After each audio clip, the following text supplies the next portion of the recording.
pagi Bapak Ibu, semangat Tuhan. Shalom.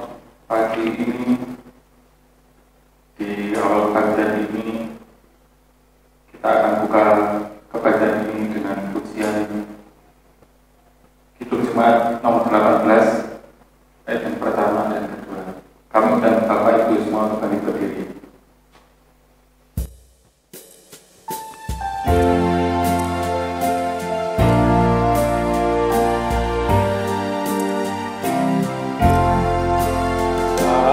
Hadir bagi kita dan hendak memberi berkat, melimpahkan kuasa Roh-Nya bagai hujan yang lebat. Dengan Roh Kudus ya Tuhan, umat-Mu berkatilah, barui hati kami, oh curahkan kurnia.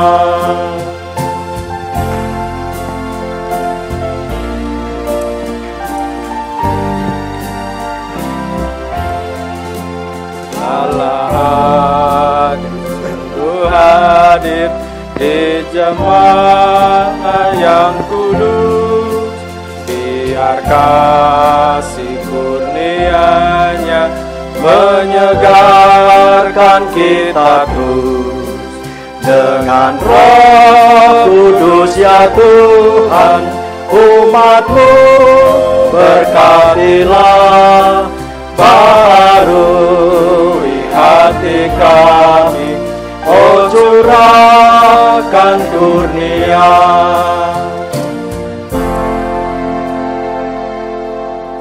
Saudara-saudara yang terkasih di dalam Tuhan Yesus Kristus, marilah ibadah keluarga minggu ini kita khususkan di dalam pengakuan bahwa pertolongan kita adalah di dalam nama Tuhan yang menciptakan langit dan bumi. Kasih karunia dan damai sejahtera dari Allah Bapa kita dan dari Tuhan Yesus Kristus ada dan menyertai ibadah kita. Amin. Amin. Amin. Amin.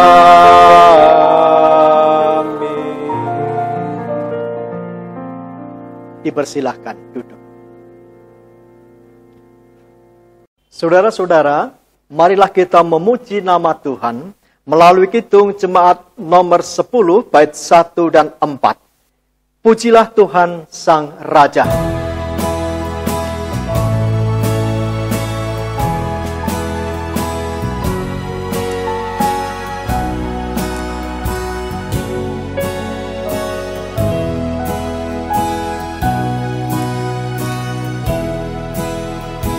Pujilah Tuhan Sang Raja yang Maha Mulia,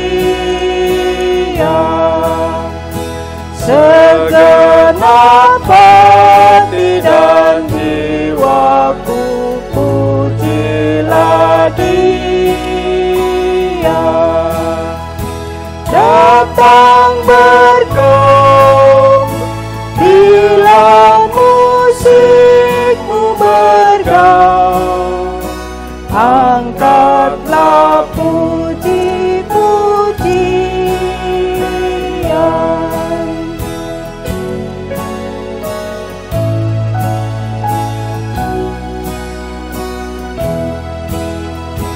Pujilah Tuhan yang dapat dan mau melakukan,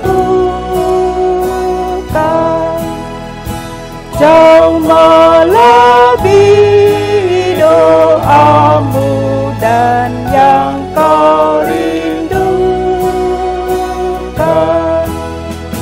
Dia teguh yang berkuasa penuh, kasih-Nya terus kau temukan.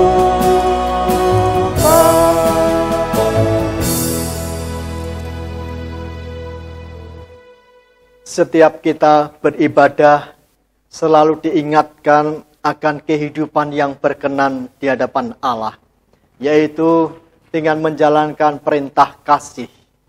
Dan sebagai cermin kita, Matius 22 ayat 37 sampai 40 yang kita terima sebagai hukum kasih. Jawab Yesus kepadanya, "Kasihilah Tuhan Allahmu dengan segenap hatimu, dan dengan segenap jiwamu, dan dengan segenap akal budimu.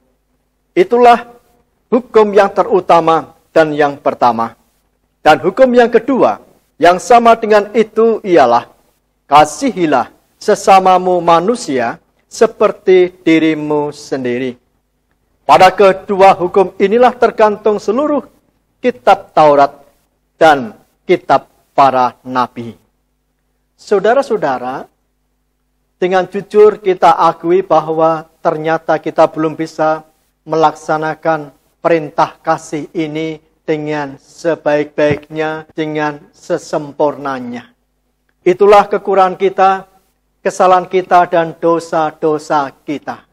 Oleh karena itu, kita diberi kesempatan untuk menyatakan pertobatan kita, agar Tuhan memberikan pengampunan. Kepada Bapak, Ibu, Saudara, dipersilakan untuk masuk di dalam doa pertobatan.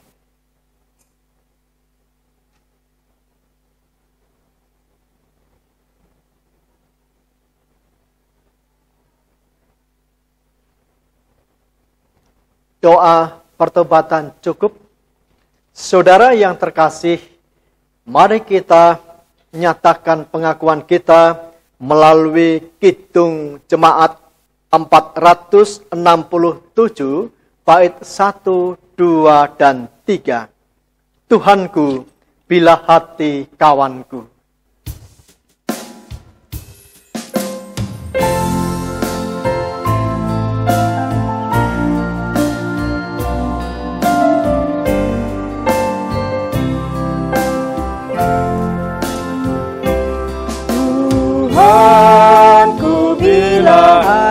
Kawanku terluka oleh tingkah ujarku, dan kehendakku jadi panduku. Ampunilah.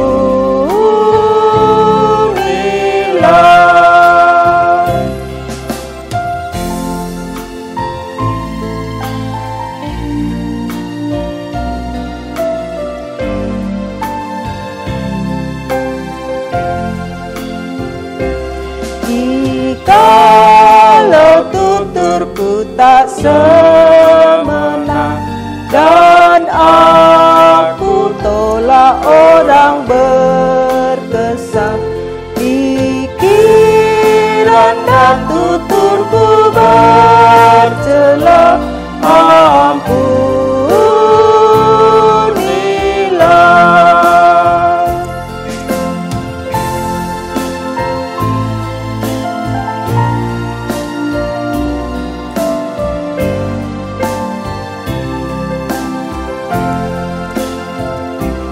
Dan hari ini aku bersembah, serta padamu Bapa berserah.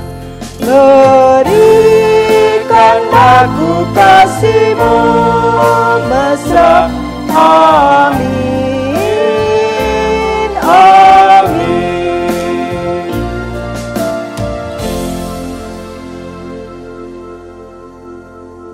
Kepada kita yang mau menyatakan pertobatan kita dan di dalam iman memohon agar Tuhan memberikan keselamatan, maka kitalah yang diberikan berita anugerah. Seperti tertulis di dalam surat Roma 5 ayat 8 dan 9. Akan tetapi Allah menunjukkan kasih-Nya kepada kita oleh karena Kristus telah mati untuk kita ketika kita masih berdosa. Lebih-lebih karena kita sekarang telah dibenarkan oleh darah-Nya, kita pasti akan diselamatkan dari murka Allah. Saudara yang terkasih, setiap kita yang sudah menyatakan pertobatan dan tetap di dalam iman kita kepada Tuhan, kitalah yang menerima keselamatan. Tetapi Tuhan menghendaki agar keselamatan yang kita terima tetap bisa kita jaga, kita rawat dengan cara menjalankan apa yang menjadi kehendak-Nya. Yang kita terima sebagai petunjuk hidup baru. Seperti yang tertulis dari surat Roma 12 ayat 9 dan 10. Hendaklah kasih itu jangan berpura-pura. Jauhilah yang jahat dan lakukanlah yang baik. Hendaklah kamu saling mengasihi sebagai saudara dan saling mendahului dalam memberi hormat. Saudara, jikalau kita perhatikan Alkitab kita dari Kejadian sampai Wahyu, inti beritanya adalah tentang kasih Allah akan kehidupan ini. Dan mari kita wujud nyatakan di dalam laku kita bahwa kita adalah anak-anak Allah yang harus selalu menaburkan kasih. Bahkan petunjuk hidup baru ini mengingatkan kepada kita untuk memulai melakukan kasih. Dan kasih itu harus terjadi saling mendahului dalam memberi hormat. Demikian saudara-saudara, berita anugerah dan petunjuk hidup baru. Jemaat yang terkasih, saya undang untuk bangkit berdiri dan kita akan sanggupi bersama melalui Kidung Jemaat 438, bait 1 dan 3, apapun juga menimpamu.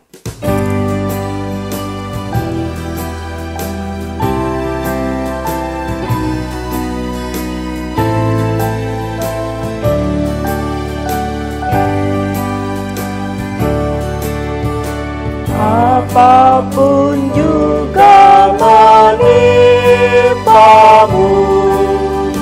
Tuhan menjagamu.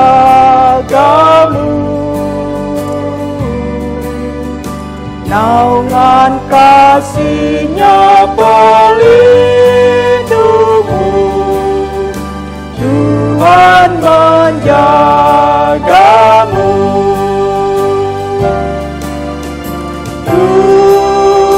Tuhan menjagamu waktu tenang atau tegang. Dia menjagamu, Tuhan menjagamu.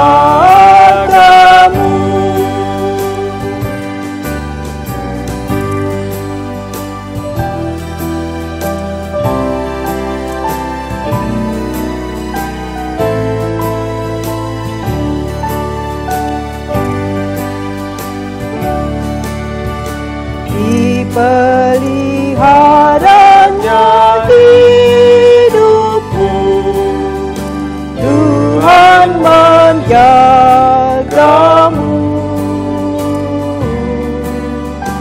Dan didengarkannya doamu, Tuhan menjagamu.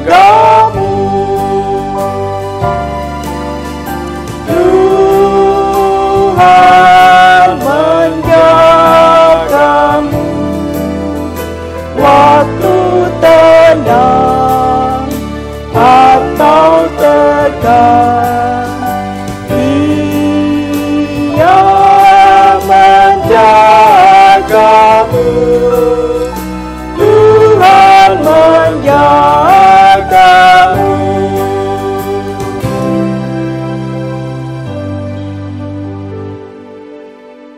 Jemaat dipersilakan untuk duduk dan mari kita masuk di dalam doa kita.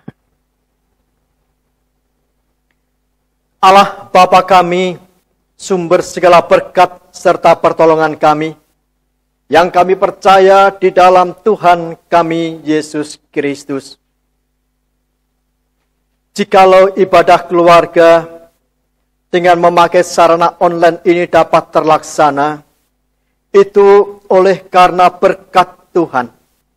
Kiranya tidak mengurangi makna ibadah, namun sebaliknya, membuat kami lebih fokus di dalam ibadah kami, agar bisa meningkatkan pemeliharaan iman kami.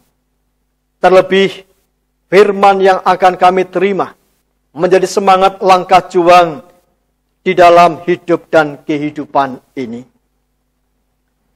Kami berdoa bagi setiap keluarga-keluarga Tuhan, anak-anak kami dengan aktivitasnya masing-masing, belajar di rumah, bahkan juga anak-anak kami ini sebagai kebanggaan gereja masa depanmu, demikian juga para pemuda kami, dengan berbagai aktivitas dan studinya yang dilakukan di rumah. Kami juga berdoa bagi keluarga muda, keluarga dewasa, dan kami adiuswa, semua dalam berkat perlindungan dan penyertaan Tuhan, agar tetap terjaga kesehatan kami, dan tetap dapat melakukan berbagai aktivitas, terkhususnya baik di dalam pekerjaan kami, maupun dalam semangat ibadah kami. Kami berdoa untuk majelismu yang masih di dalam rangka mempersiapkan segala sesuatunya untuk ibadah di gereja. Kami hanya menyerahkan situasi kondisi ini ke dalam kuasa-Mu, sehingga yang terbaik boleh kami rasakan dari Tuhan. Atas perkenan-Mu, kami dapat memulai ibadah di gereja lagi. Bapa di surga, kami juga menyadari situasi kondisi sekarang ini. Bahkan ada banyak peningkatan penularan oleh karena virus corona. Ada banyak yang menderita sakit. Ada banyak yang meninggal. Kami memohon Engkau senantiasa melindungi kami, menjaga kami, namun mampukan kami untuk juga bisa menjaga diri kami di dalam setiap aktivitas pekerjaan, apapun yang kami lakukan, supaya dengan demikian kami yang tetap terjaga dan terlindung, bahkan juga selamat. Kami mengucap syukur, ada banyak jemaat Tuhan, ada banyak masyarakat yang sembuh oleh perawatan medis. Oleh karena itu doa kami, baik bagi jemaat yang bekerja di kesehatan, maupun semua yang ada di kesehatan, dalam upaya-upaya pekerjaannya, kami memohon kuasa Tuhan tersalur, supaya semuanya terlindung, dan juga terjaga kondisi kesehatannya, agar tetap bisa menjalankan pengabdiannya di dalam bekerja untuk menyelamatkan, menyembuhkan pasien-pasien oleh karena kuasa Tuhan sendiri. Bapa di surga, jikalau sudah ada upaya-upaya untuk menemukan vaksin, dan sekarang di dalam uji coba, kami percaya itu dari kuasa Tuhan yang tersalur lewat para ahli yang Tuhan tunjuk. Dan kami memohon kiranya vaksin-vaksin ini benar-benar bisa menjadi solusi bagi penyelesaian pandemi saat ini. Sehingga oleh karena berkat kuasa Tuhan, pandemi ini segera tersingkir dari muka bumi, terkhususnya di Indonesia ini. Terima kasih Bapa di surga, ampuni semua dosa serta kesalahan kami, dan hanya di dalam kuasa kasih-Mu, Tuhan kami Yesus Kristus, Kami naikkan doa syukur kami dan permohonan ini. Amin. Bapak Ibu yang terkasih, kita sudah menikmati berbagai berkat Tuhan dalam minggu ini. Tiba saatnya kita memberikan persembahan dari apa yang telah kita nikmati. Sebagai dasar persembahan diambil dari Roma 11 ayat 36. Sebab segala sesuatu adalah dari Dia, dan oleh Dia, dan kepada Dia. Bagi Dialah kemuliaan sampai selama-lamanya.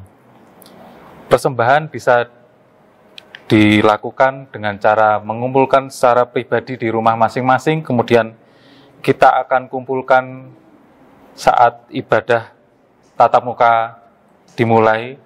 Bisa juga dilakukan dengan menitipkan ke bagian admin gereja, atau bisa dilakukan dengan transfer yang sudah diberitakan melalui warta gereja. Dan persembahan ini akan diiringi dengan menyanyikan Kidung Jemaat 439, bait 1 dan keempat. Bila topan keras melanda hidupmu.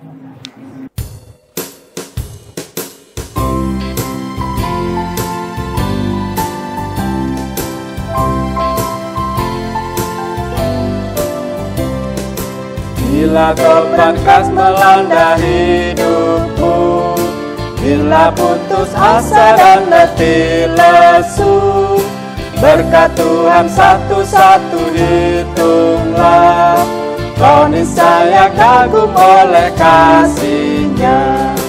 Berkat Tuhan mari hitunglah, kau kan kagum oleh kasih-Nya.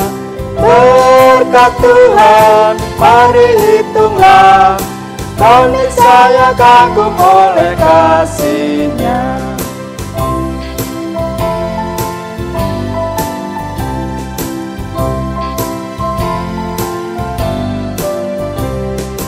Dalam pergumulanmu di dunia, janganlah khawatir, Tuhan adalah. Hitunglah berkat sepanjang hidupmu, yakinlah malaikat menyertaimu. Berkat Tuhan mari hitunglah, kau kan kagum oleh kasih-Nya. Berkat Tuhan mari hitunglah, kau niscaya kagum oleh kasih-Nya. Jemaat yang terkasih, kita akan bawa persembahan ini di hadapan Tuhan. Kami undang Bapak, Ibu, Saudara untuk berdiri. Kita akan haturkan persembahan di hadapan Tuhan. Mari kita berdoa. Allah yang Maha Baik, kami mengucap syukur untuk setiap berkat yang boleh kami nikmati. Kami menikmati berkat ini tiap hari dan terus tanpa habisnya. Dan saat ini, dalam kesempatan ini, perkenankanlah kami membawa persembahan kami ini. Kami telah menikmati banyak berkat dan saatnya kami memberikan kepada Engkau, meskipun jauh dari apa yang telah Engkau beri, Tuhan. Tapi biarlah dengan niat kami ini, Engkau sucikan persembahan ini. Biarlah persembahan ini bisa berguna untuk kemuliaan nama-Mu, khususnya untuk pelayanan di Gereja Kristen Kudus ini.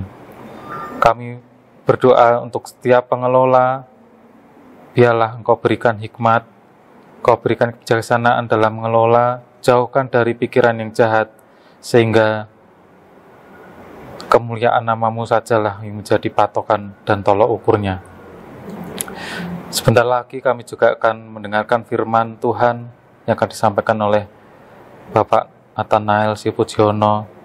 Biarlah firman ini memberkati kami semua, Tuhan. Meskipun kami saat ini tidak bisa beribadah secara langsung, namun kami yakin dan percaya firman yang disampaikan ini akan terus menghidupi roh rohani kami semua sebagai jemaat, ya Tuhan. Biarlah firman itu juga tumbuh dalam hati kami masing-masing untuk menjadi bekal dalam langkah kami setiap hari. Terima kasih Tuhan, kami mau serahkan persembahan dan juga waktu firman Tuhan ini di dalam kasih kuasa-Mu. Dalam Yesus Kristus kami berdoa. Amin. Saudara yang terkasih, mari kita bersama-sama menerima firman Tuhan yang tertulis dari Injil Lukas. Lukas 10 ayat 42. Tetapi hanya satu saja yang perlu. Maria telah memilih bagian yang terbaik, yang tidak akan diambil daripadanya. Saya akan ulang sekali lagi Lukas 10 ayat 42.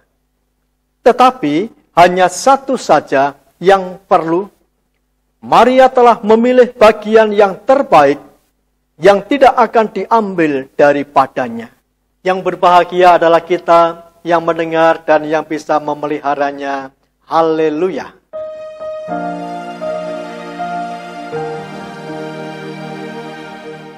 Haleluya, haleluya, haleluya, amin.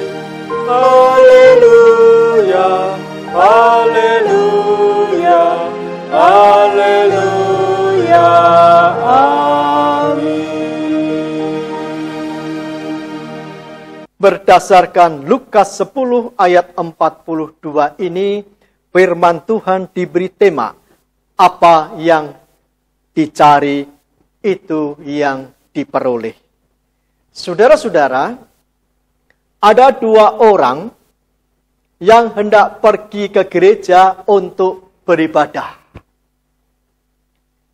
Yang seorang, dia datang beribadah dengan konsep negative thinking.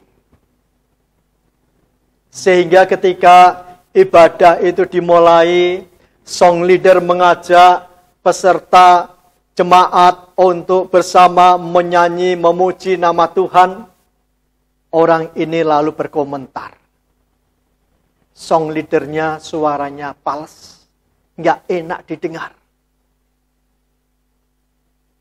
Ketika ibadah itu berjalan terus hingga mulai siang, dia sudah merasakan kondisi yang tidak nyaman duduk karena gerejanya tidak seperti di GKJ Kudus. Ada AC-nya.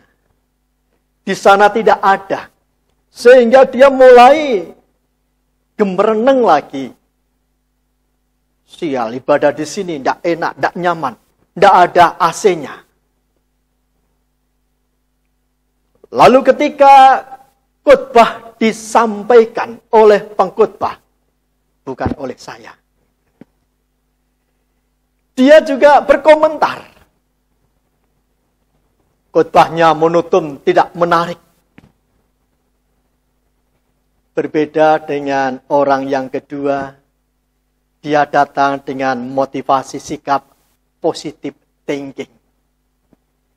Dia tahu ketika pujian itu dilantunkan, dipimpin oleh song leader, tetapi jelas bukan song leader yang di sini. Song leader yang di sini andal. Dia mengetahui bahwa suaranya, pujiannya fals. Tetapi orang kedua ini tetap bisa memuji, memuliakan nama Tuhan dengan semangat. Bahkan pujian yang diperdengarkan itu benar-benar bisa menjadi suasana untuk kemuliaan nama Tuhan. Ketika di tengah jalan ibadah itu, memang dia merasakan suasana agak panas karena memang tidak ada AC-nya di gereja itu. Tetapi dia tetap bisa duduk tenang, dinikmatinya suasana yang seperti itu. Sehingga dia tetap bisa terus mengikuti jalannya ibadah. Ketika khotbah dilantunkan, dia pun juga merasakan bahwa pengkhotbahnya itu monoton, tidak menarik. Tetapi dia punya prinsip tujuan datang ke beribadah ini untuk mendengar firman yang disampaikan. sehingga dia berusaha untuk mengerti apa makna dari firman yang disampaikan itu. Saudara-saudara, setelah selesai ibadah, orang pertama pulang dengan ngedumel, kecewa, bahkan marah. Dia memperoleh apa yang dia cari. Berbeda dengan orang yang kedua, pulang dengan damai sejahtera, penuh rasa syukur. Walaupun dia melihat dan menyadari ada banyak kekurangan-kekurangannya di dalam ibadah itu, dia toh bisa pulang dengan penuh sukacita. Saudara-saudara yang terkasih di dalam Tuhan Yesus Kristus, konteks firman Tuhan Lukas 10 ayat 42 itu bagian perikop dari ayat 38 sampai 42 tentang Marta dan Maria. Dan peristiwanya adalah ketika Tuhan Yesus hendak melakukan perjalanan menuju ke Yerusalem, dia singgah mampir di rumahnya Marta. Dan apa yang terjadi ketika Yesus mau berkenan untuk mampir singgah di rumah Marta, betapa Marta itu dengan sukacitanya, lalu dia berupaya sebaik-baiknya melakukan aktivitas kegiatannya dengan memasak supaya bisa menjamu Tuhan Yesus. Ketika dia susah payah ke sana kemari seorang diri, Marta ini sempat menegur Tuhan Yesus. Mengapa engkau membiarkan Maria duduk di kakimu? Tidak disuruh untuk membantu aku? Saudara-saudara, apakah yang dilakukan Marta ini salah? Saya menjawab tidak. Tetapi mengapa Tuhan Yesus lebih berkenan kepada apa yang dilakukan oleh Maria daripada Marta? Disinilah kita harus bisa melihat konteksnya. Konteksnya pada waktu itu, Tuhan Yesus dalam rangka perjalanan menuju ke Yerusalem untuk menderita di kayu salib dan untuk mati di sana. Sehingga ada pergumulan, ada rasa sedih, ada rasa kekhawatiran. Dan ketika Yesus singgah di rumah Marta, ada keinginan sebenarnya untuk bisa mendapatkan ketenangan di sana, penghiburan di sana. Dan itu yang bisa dilakukan oleh Maria. Maria duduk dekat, bersimpuh di kaki Tuhan Yesus untuk memperhatikan apa yang menjadi keinginan, apa yang menjadi keluhan-keluhan, apa yang disampaikan oleh Tuhan Yesus. Dia menaruh perhatian, simpati, dan empati. Sementara Marta tidak. Dia sibuk dengan keinginannya sendiri, menurut kepuasan sendiri untuk melayani Tuhan Yesus. Dan di mata Tuhan Yesus, yang berkenan adalah Maria. Maria menaruh rasa iba, perhatian kepada Tuhan Yesus yang sedang bergumul. Kepada Tuhan Yesus yang sedang mengalami kegelisahan karena dia akan menjalani jalan salib yang penuh penderitaan sampai pada nyawa taruhannya. Itulah sebenarnya saudara-saudara apa yang dilakukan Marta. Bukannya dia salah, tidak. Tetapi dia tidak tahu konteks kegelisahan, konteks yang sedang dirasakan oleh Tuhan Yesus. Dan itu diketahui oleh Maria. Saudara-saudara yang terkasih di dalam Tuhan Yesus Kristus, demikian juga kita bisa kembali kepada ilustrasi di atas. Dua orang di dalam ibadah, yang satu mau tahu konteksnya, yang satunya tidak. Orang yang pertama yang negatif thinking, terkesan bahwa dia asal saja ibadah. Tidak mempunyai fokus tujuan untuk beribadah. Sehingga ketika dia melihat hal-hal kekurangan-kekurangan, kesalahan-kesalahan, dia begitu cepat meresponnya dan menanggapinya. Sehingga pulang dengan kekecewaan dan kemarahan. Orang yang kedua dengan positive thinking, tetapi dia fokus tahu akan makna dia datang beribadah. Sehingga di dalam kekurangan-kekurangan yang ada, dia tetap bisa pulang dengan damai sejahtera, mengucap syukur kepada Tuhan. Tahu konteksnya. Saudara yang terkasih di dalam Tuhan Yesus Kristus, konteks itulah yang akan membawa situasi kondisi kita. Ketika kita masuk dalam suatu konteks, masa sekarang adalah masih suasana pandemi, di mana di gereja-gereja mengadakan ibadah keluarga. Ketika kita tidak tahu makna, maksud, tujuan di dalam ibadah keluarga, kita tidak bisa menempatkan diri dengan konteks ibadah di keluarga. Maka yang terjadi apa?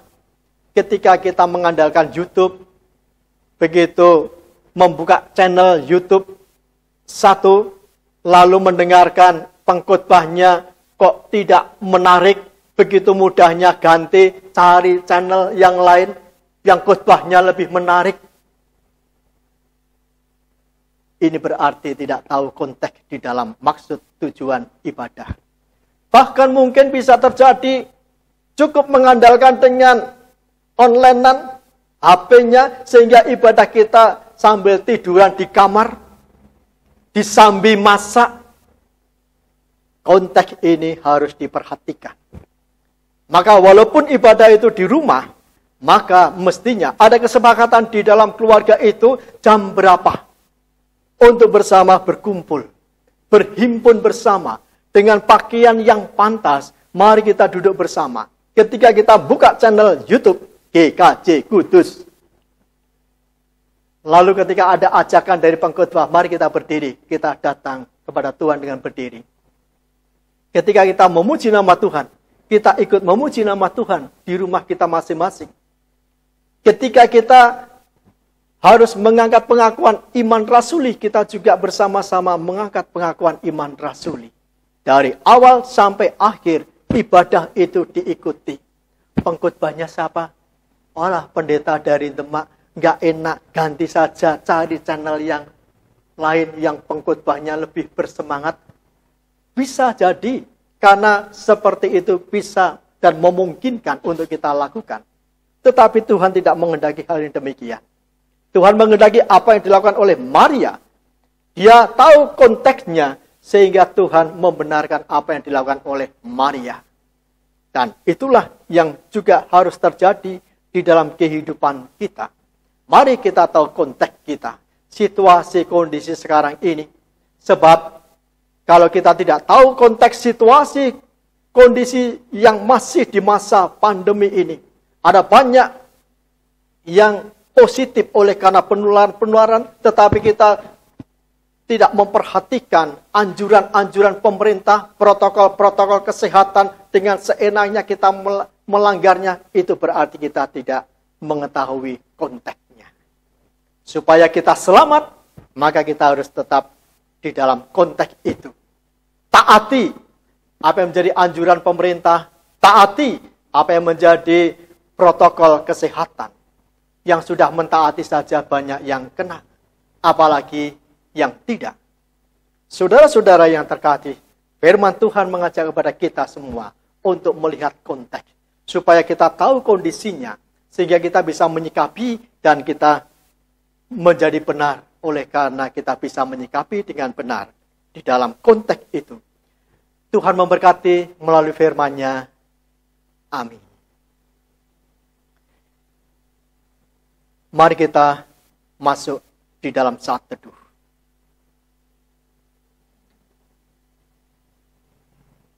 Bapa kami di surga, kami mengucap syukur atas firman yang sudah kami terima. bolehlah kiranya kami bisa belajar dari Maria yang bisa melihat, mengerti situasi kondisi, sehingga kami bisa menempatkan diri dan dinyatakan benar ketika kami bisa menyikapinya. Terkhusus situasi kondisi pandemi seperti ini. Baik di dalam keluarga, di dalam ibadah yang dilaksanakan di rumah kami masing-masing. Baik dalam situasi kami menyikapi, mentaati apa yang menjadi anjuran pemerintah dan juga protokol-protokol kesehatan. Agar dengan demikian, kamilah yang bisa menjalani kehidupan ini. Berkenan di hadapan Tuhan. Ampunkan semua dosa serta kesalahan kami. Di dalam nama Tuhan kami Yesus Kristus, kami mengucap syukur atas firman yang sudah kami terima ini. Amin. Saudara-saudara yang terkasih, mari kita tanggapi firman Tuhan ini dengan pujian kidung jemaat 424 bait 1 dan yang keempat. Yesus menginginkan daku.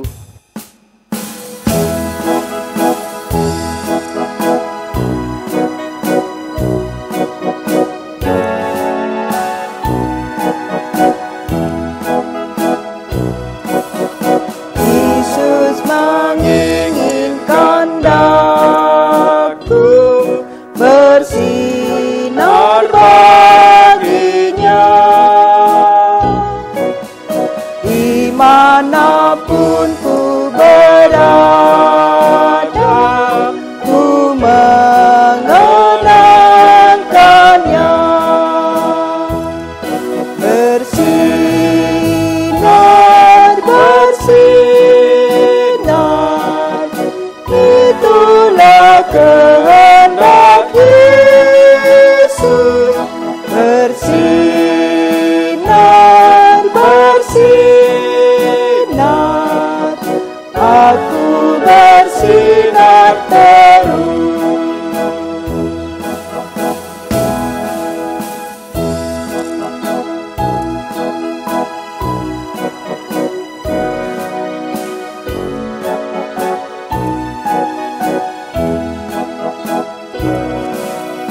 Aku pun ingin bersinar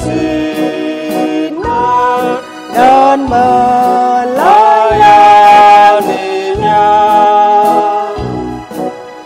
sehingga di surga ku hidup senang bersamanya.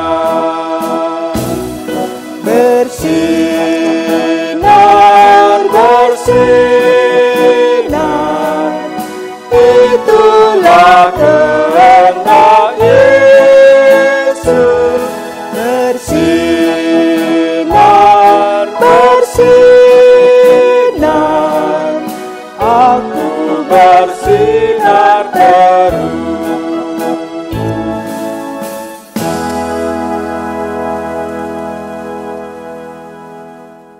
Saudara-saudara, saya undang untuk bangkit berdiri dan marilah kita menyatakan ungkapan pengakuan iman rasuli. Aku percaya kepada Allah Bapa yang Maha Kuasa, Khalid langit dan bumi, dan kepada Yesus Kristus anaknya yang tunggal, Tuhan kita, yang dikandung daripada Roh Kudus, lahir dari anak darah Maria, yang menderita di bawah pemerintahan Pontius Pilatus, disalibkan, mati, dan dikuburkan, turun ke dalam kerajaan maut. Pada hari yang ketiga, bangkit pula dari antara orang mati, naik ke surga, duduk di sebelah kanan Allah, Bapa yang Maha Kuasa, dan akan datang dari sana untuk menghakimi orang yang hidup dan yang mati. Aku percaya kepada Roh Kudus, gereja yang kudus dan am, persekutuan orang kudus, pengampunan dosa, kebangkitan daging, dan hidup yang kekal. Saudara-saudara, pulanglah dengan damai sejahtera untuk menjadi saksinya di tempat masing-masing berada, dan terimalah berkat Tuhan. Tuhan memberkati saudara dan melindungi saudara. Tuhan menyinari saudara dengan wajah-Nya dan memberi saudara kasih karunia. Tuhan menghadapkan wajahnya kepada saudara dan memberi saudara damai sejahtera. Amin. Kita angkat pujian penutup Kidung Jemaat 428 bait 1 dan 6. Lihatlah sekelilingmu.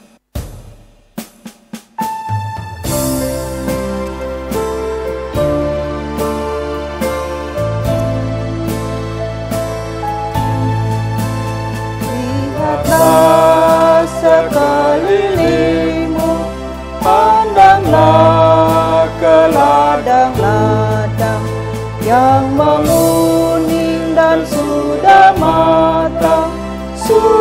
matang untuk dituai.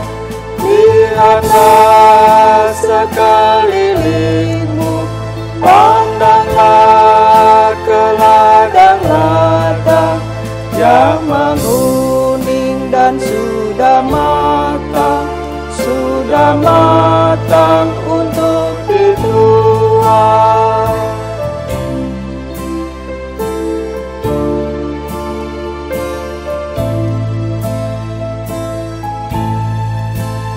Apa kita pun terpilih mengerjakan tugas itu, kita juga dipilih Tuhan dan diutus ke dalam dunia.